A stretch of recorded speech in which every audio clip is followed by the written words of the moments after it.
Good evening, everyone. I'm Father Phillip.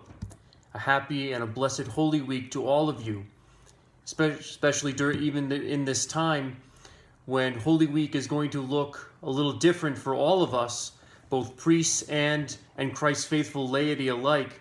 It's still a very blessed week. It's still a wonderful time for us as Catholics and indeed as Christians. It's still one of my favorite weeks because of all the different traditions that our faith offers us, the liturgical celebrations that our faith gives us in these very holy and special days.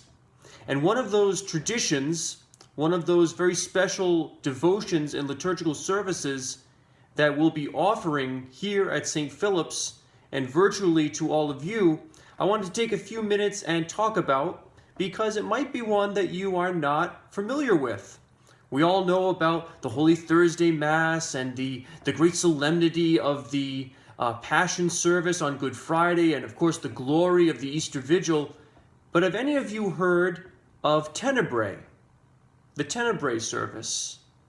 Tenebrae comes from the word meaning shadow and darkness. And a lot of this background information I'll be taking from Bishop Peter Elliott's book, Ceremonies of the Liturgical Year. But before I talk about Tenebrae, I just want to kind of put Tenebrae in its proper context. So the Church has a beautiful gift which is called the Divine Office. It's actually the official prayer of the Church. And the Divine Office is broken up into different offices throughout the day. Basically, different times that the Church, especially her clergy, sets aside different times of the day to pray. Now, before the Second Vatican Council, the Divine Office was longer. It comprised of about 7 or 8 different offices every day, where currently we have 5 offices that are prayed throughout the day.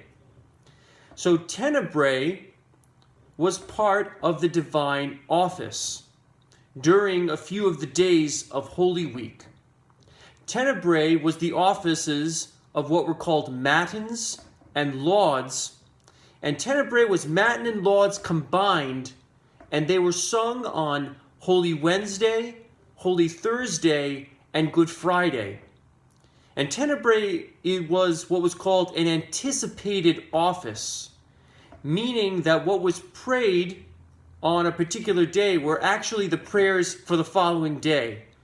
So meaning, for example, that Matins and Lauds for Holy Thursday for the Tenebrae office were actually sung on the evening of Holy Wednesday, and so on and so forth for Holy Wednesday, Holy Thursday, and Good Friday. But why called Tenebrae? Why called shadows or darkness? One of the greatest symbols of Easter is, of course, light. The Easter Vigil, which we'll celebrate on Saturday evening, will have the beginning part of the liturgy is all about light, is all about the Easter fire, the lighting of the Paschal candle, usually lighting our small candles from the Easter candle so that the light of Christ, symbolized in the light of the Paschal candle, spreads throughout the Church. So Easter is very much to do with light, Christ as the light of the world. But before the light of Easter that we begin celebrating on Saturday evening, we enter into the real darkness of the Passion. That even the Gospels record that when Christ was on the cross, a darkness fell over the earth for the 3 hours that Christ hung upon the cross. So these offices, this Tenebrae office, is meant to help us enter into the darkness of the Passion, to prepare our hearts to really enter into that so that we can be properly prepared and disposed to receive the light of Christ at Easter. So how does Tenebrae actually look? How does this liturgical service, actually look like? The current Divine Office, which is also called the Liturgy of the Hours, doesn't contain an actual Tenebrae service. So tomorrow, when you'll be able to see the Tenebrae service, we'll be having an adaptation of the Tenebrae Liturgy, almost like a para-liturgy, incorporating certain aspects of the original Tenebrae service, the Tenebrae Liturgy. So the whole service will be conducted in relative darkness. Only the necessary lights that we need will be used. And there'll also be in front of the altar a candelabra with 7 candles. The original candelabra, the candelabra holds a very specific and very important place in the Tenebrae service. And the original Tenebrae candelabra, which was called the Tenebrae hearse, has 15 candles. But tomorrow we'll be using a candelabra that only has 7 candles. And why 7? Because the main part of the service will be the 7 readings, hence 7 candles. And these 7 readings will be mostly taken from the Gospels, detailing for us Christ's Passion, leading us on a journey from the beginning of Christ's Passion to his death on the cross and to the tomb. So we will be journeying with Christ to Calvary and be given the opportunity, hearing the scriptures proclaimed, to meditate on his passion.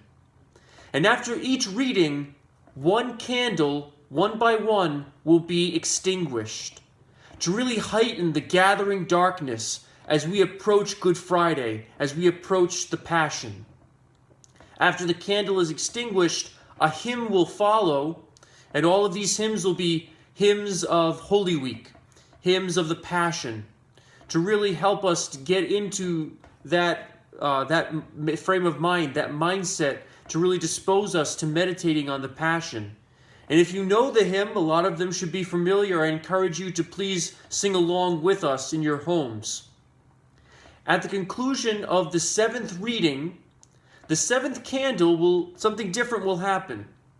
The 7th candle will not be extinguished, but you'll see it being taken away and hidden from sight, which is a symbol of Christ as the light of the world being hidden when his body was in the shadow of the tomb on Good Friday and Holy Saturday until he was raised from the dead.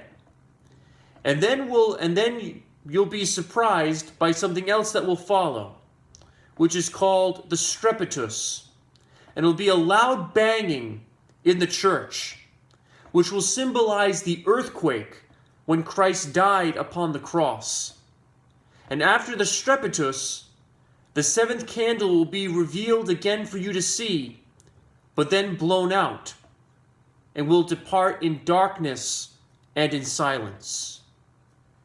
This whole liturgy, especially entering into silence and darkness and leaving in silence and darkness, really gives us and gives us a solemn nature of this service.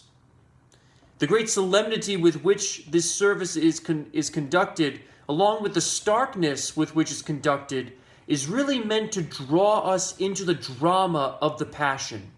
It's meant to be very evocative and very much an opportunity for our emotions and our senses to enter into the Passion, into what we should be meditating on during this Holy Week. But of course, all of this is meant to prepare us for the great joy that we will celebrate during Easter. A joy that it cannot be confined to one day, but that Easter has to be extended over a whole season, concluding, of course, with the great feast of Pentecost. So I hope this video was helpful for you as you watch the Tenebrae service tomorrow. I hope you will join us for the Tenebrae service tomorrow, which will be here in our parish church. And I hope this video was helpful for you, just to give a little bit of an introduction to what you may not be familiar with, so that you can enter more fully into this Tenebrae service tomorrow. I hope and pray that you'll continue to have a blessed and happy Holy Week and really enter into these most important mysteries of our faith. God bless you.